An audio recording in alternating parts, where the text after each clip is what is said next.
This episode of News Dump is brought to you by Candid and by Masterclass. It has become Friday. Generic greeting. America is back. And yeah, we're doing a bunch of pointless introductions to this episode in an effort to waste time before diving head first into today's main story because according to YouTube's very strange rules, you can get away with saying some more of the titillating phrases once your video surpasses the 30-second mark, which is just enough time for you to cover your children's ears or put them to bed or tune out if naughty talk rubs you the wrong way. Because we're about to talk about superheroes, but not in the way that people tend to discuss superheroes. Yeah, fans of linguistics, buckle up, especially the most cunning of linguistics. Yes. Anyway, all right, time's up. Let's do this. Batman doesn't eat pussy. He does not munch the box. I hate that term. He will not perform cunnilingus. Does not tickle the clit. Yeah, he simply will not get his face, no matter how protected by his famous cowl, anywhere near a vagina. And with this admission, he has pretty much assured the people of Gotham that the Cape Crusader's secret identity is none other than DJ Khaled! DJ Khaled! I'm a king! All right, no, it's obviously Bruce Wayne. You can tell by the way it is. And we're not sure if Bruce Wayne eats pussy, but it is now canonical that Batman does not and will not go down on a woman, because apparently heroes don't do that. He's got the mouth hole and everything. What a waste. Yeah, exactly. Keeps the juices from getting all over. Just goes on the cowl.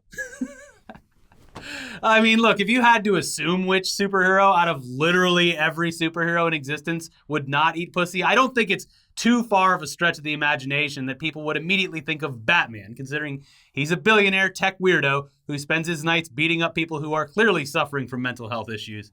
So that would definitely be the guy who doesn't eat pussy. Yeah. And instead demands blowjobs. Yeah, that's the question. It's like, we know his stance on giving. Do we know his stance on receiving? But much like DJ Khaled, I feel like he demands it. Yeah. Yeah. I've been fighting crime all day. Come on. You know you like that stank? Ugh. Clearly there are plenty of superheroes, though, that are out there that absolutely love it and are obsessed with eating pussy, like Ant-Man. When you're that small, you can just get inside. Ant-Man literally got throat cancer from eating pussy so obsessively, forcing him to retire from his role and then pass his legacy over to Scott Lang, alongside a dire warning about the potential repercussions of using his shrinking powers to increase the amount of pussy there is to eat. Scott, I can't do it anymore. That's canonical because of us. It is. It is. But back to Batman. Yes. Why the hell have the specifics of this very specific sexual preference become such a hot topic of discussion at all? Why is the world now very aware of the fact that Batman doesn't like performing oral? Well, it's because he was apparently supposed to go down on Catwoman in an episode of a cartoon, but an R-rated cartoon, the Harley Quinn animated series, which is available on HBO Max.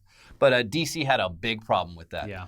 During an interview with the show's co-creators and executive producers, Justin Halpern and Patrick Schumacher, the two relayed a story about pushing the limits of what they were allowed to do with the DC characters.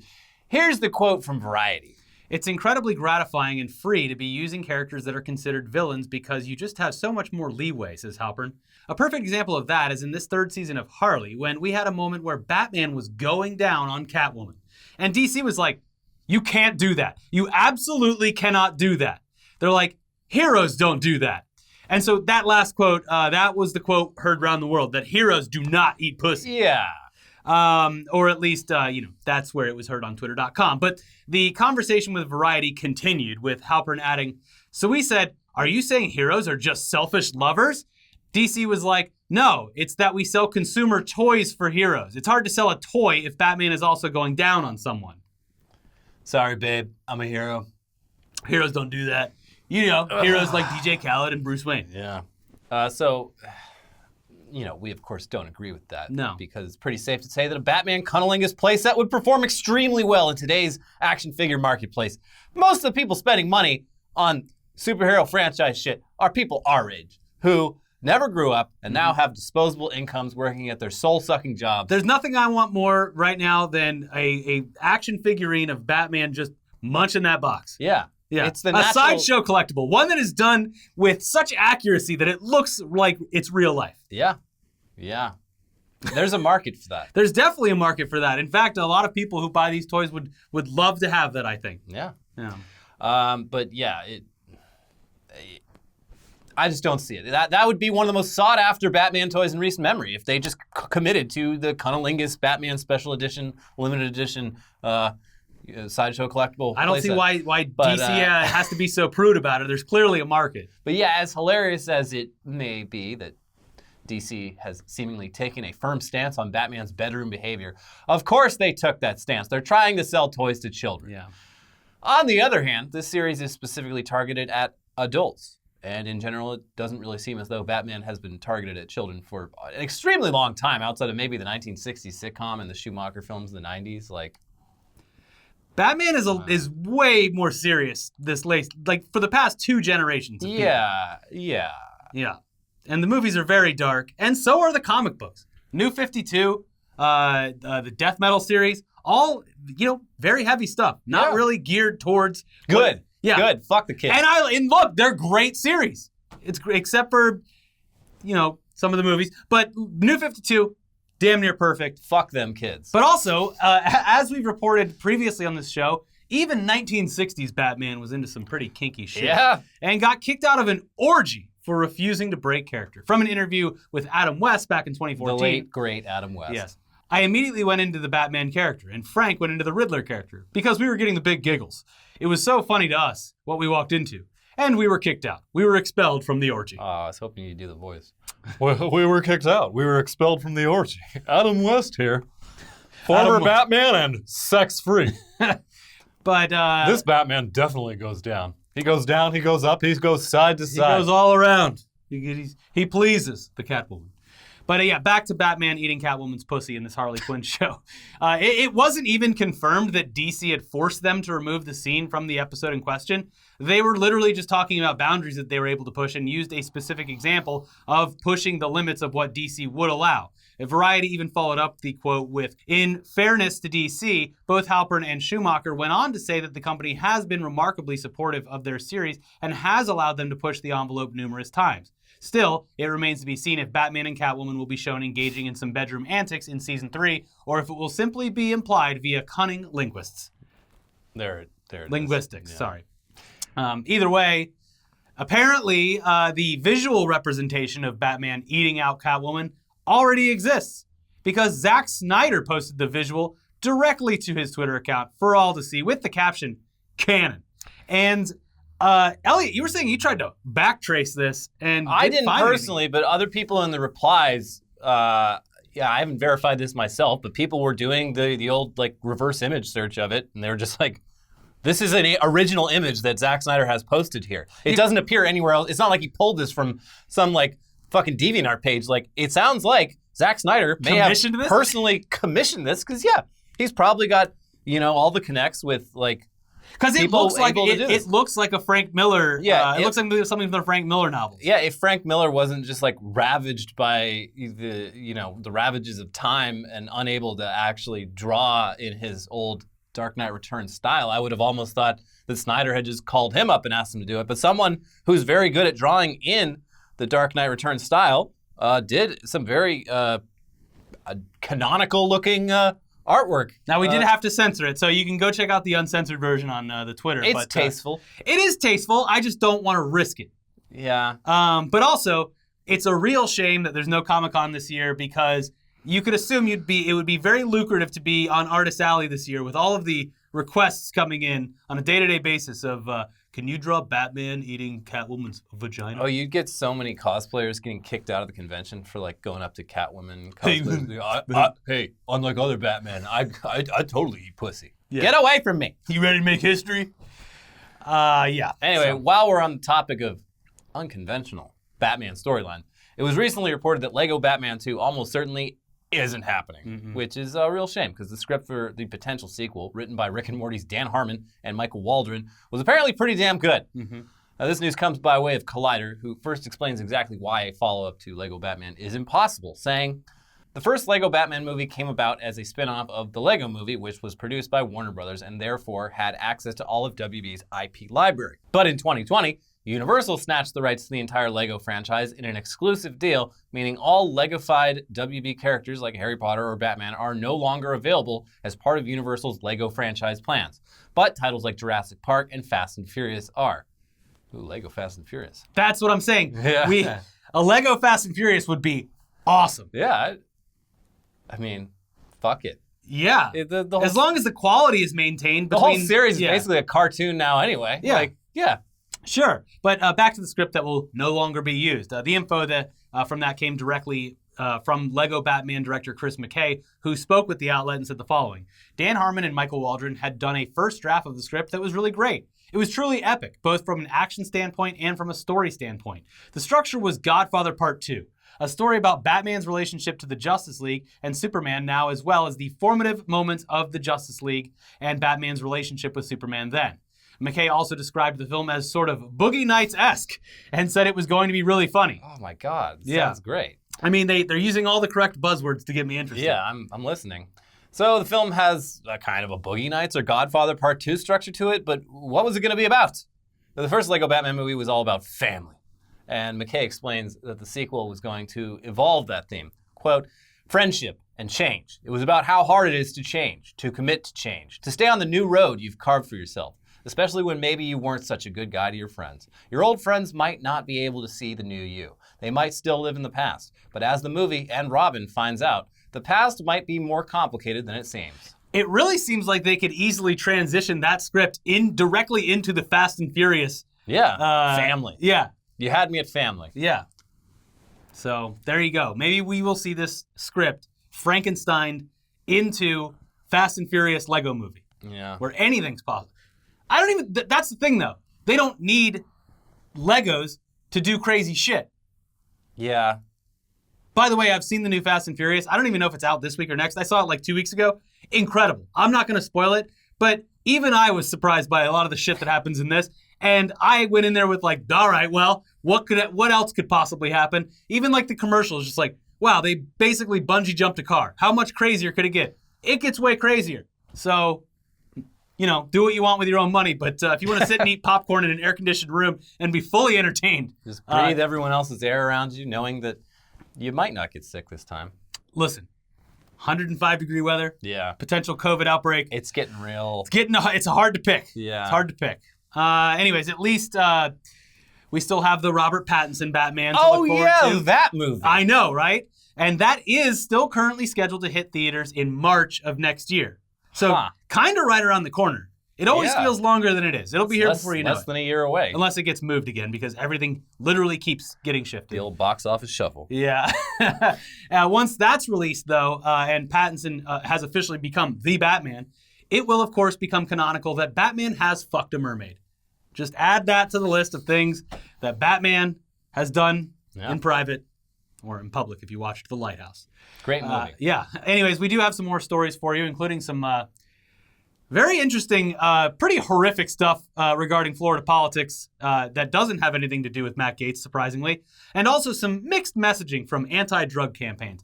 But first, let's take a quick second to thank today's sponsors, starting with Candid. Unhappy with your smile? You don't have to be. Thousands of people have used Candid, the clear, comfortable, removable, and practically invisible aligners to help straighten their teeth, and now they love their smile. Just like Cameron S. from Nashville, Tennessee, who said, once I started Candid, my life completely changed. I started going to the gym more, I started eating better, I even have better dental hygiene. My goal for my wedding was perfect teeth, and Candid got me there.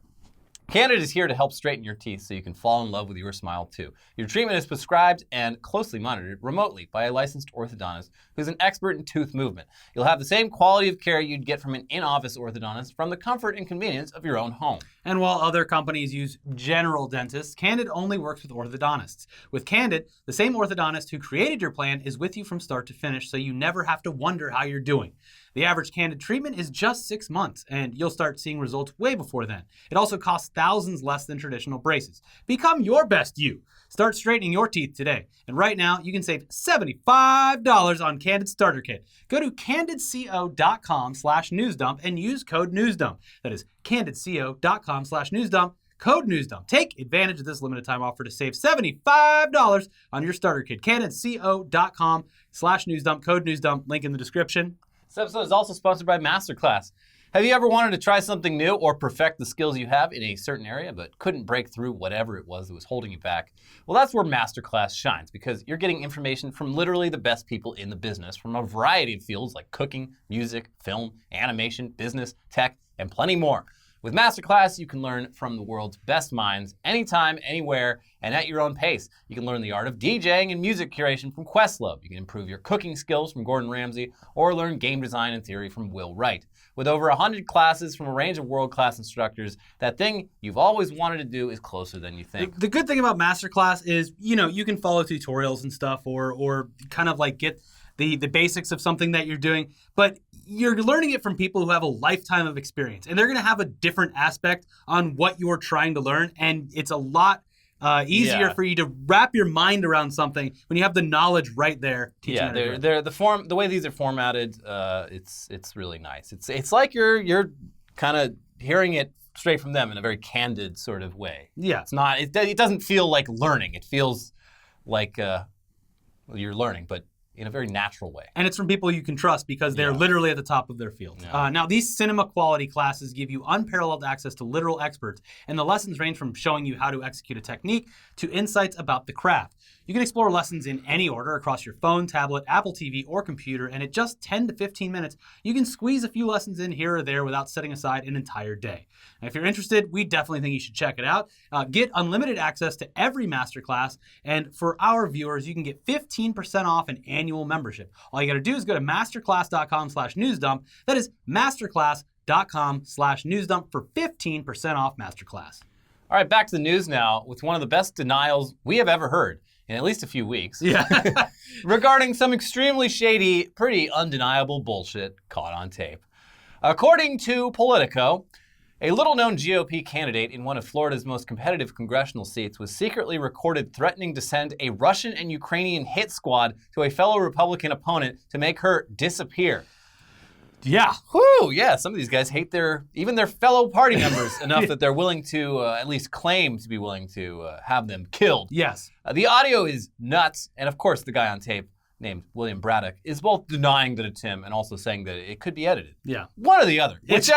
Whichever one you find most believable. Yeah, and I say it in a second here, but just to reiterate, we're not going to play the audio. It is available on their site, so you can go listen to it. But Florida is a two-party consent state, so playing this, we're just going to read the transcripts. Yeah. But the audio is available if you want to double check. So I don't know. No one knows if this is real or not, but it would have to take some pretty crafty editing to make him go into such detail regarding what he's capable of orchestrating against a political rival.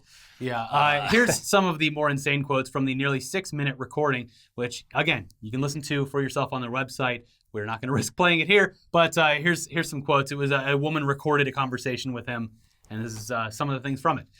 I really don't want to have to end anybody's life for the good of the people of the United States of America. That will break my heart. But if it needs to be done, it needs to be done. Luna is a fucking speed bump in the road. She's a dead squirrel you run over every day when you leave the neighborhood. Braddock, early in the call, brought up the alleged assassins. He also made rambling statements about getting financial help from fellow Freemasons or by somehow importing millions of dollars from Malta and Gibraltar. This guy work for Abstergo? What is this? It is nuts.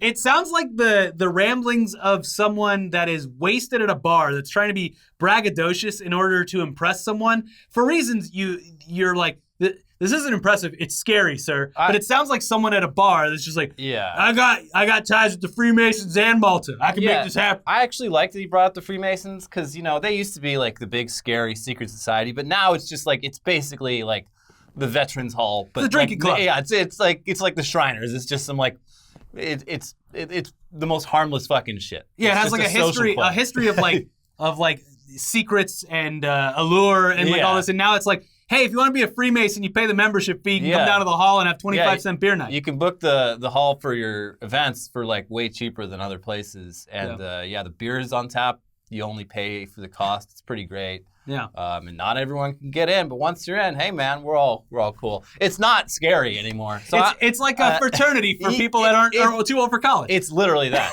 So I like that he's bringing back making the Masons scary. Yeah, they probably like him for this. Like, yeah. Tell him we can get away with some shit. Like Malta and Gibraltar, like these exotic little places. Like, this guy knows what he's talking about.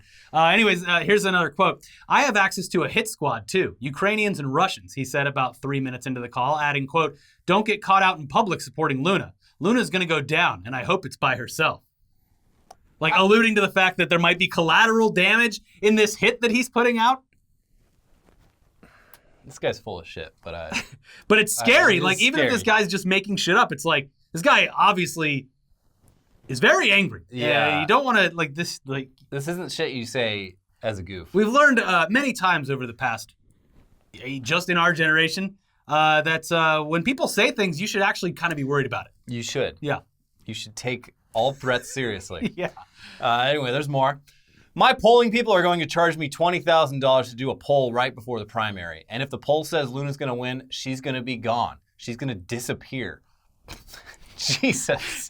He said that on the recorded call. He pledged that Olszewski, the woman who recorded the call, he made her promise to never tell us all. And she immediately leaked. There's no omerta anymore. Here's more. For the good of our country, we have to sacrifice the few. For the better or the good of the majority of the people, we've got to sacrifice the few. Later in the call, Olszewski asked what would happen if Luna is going to win, and Braddock assured her that wouldn't happen. Quote, she's going to be gone, period. That's the end of the discussion. Luna is not an issue. Then Olszewski pushed him, asking, well, how do we make her go, though, buddy? I just don't understand that. I call it my Russian and Ukrainian hit squad. And within 24 hours, they're sending me pictures of her disappearing. No, I'm not joking. Like, this is beyond my control at this point. What? Then she asked him if the killers were snipers, and he described them as Russian mafia, close battle combat, Tech 9s, Mac 10s, silencers kind of thing. No snipers, up close and personal, so they know the target has gone. Shut the fuck up. Again, this is terrifying. And no, I'm not joking. Just in case anyone else is listening, no, I'm not joking. This is not a joke. Yeah. Yeah, so obviously this is absolutely insane. These alleged apparent ramblings sound a lot like an alleged crazy person. But luckily someone did get him on tape saying this, because even if he is bullshitting the entire time and just trying to seem cool or tough or whatever, he seems unhinged. He's expressing a sincere desire to end the life of a political rival. That's pretty bad. Serious. Yeah. Allegedly. Apparently, if this someone who sounds a lot like him is saying these things. And whoever that person is very unhinged. Yeah, we should get that guy. As we said earlier, though, Braddock is denying this whole thing from Politico. Reached by text message, Braddock refused to say whether he made any threats about Luna to the person who recorded him, and asked repeatedly via text if he mentioned Russian-Ukrainian hit squads. Braddock wouldn't give a yes or no answer, saying he had not heard the recording and that it's allegedly me. There is no proof of that. He also suggested the recording may even be altered and edited. This is a dirty political tactic that has caused a lot of stress and is completely unnecessary, he said. So that denial, not very effective, I think. Look, sounds like me, might not be, could be edited, but also no. I'm not going to say. Did you say you were going to murder this woman? Oh, I can't say yes or no to that unless I hear the recording. Yeah. Seems like something you should know. Yeah. Anyway, that's fucking wild. Yeah. And let's shift gears from stupid people trying to do crimes to a completely fumbled attempt at drug prevention and awareness. Over in Hong Kong, it's apparently anti-drug month. So obviously the local police and government have to come up with some very hip ways to convince the youth that drugs are not cool and you definitely shouldn't do them.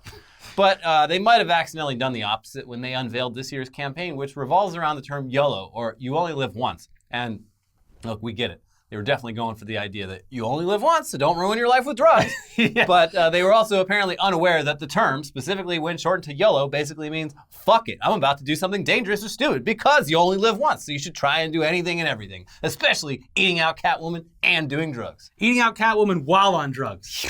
Catnip. Damn. Yeah. From the Hong Kong Free Press.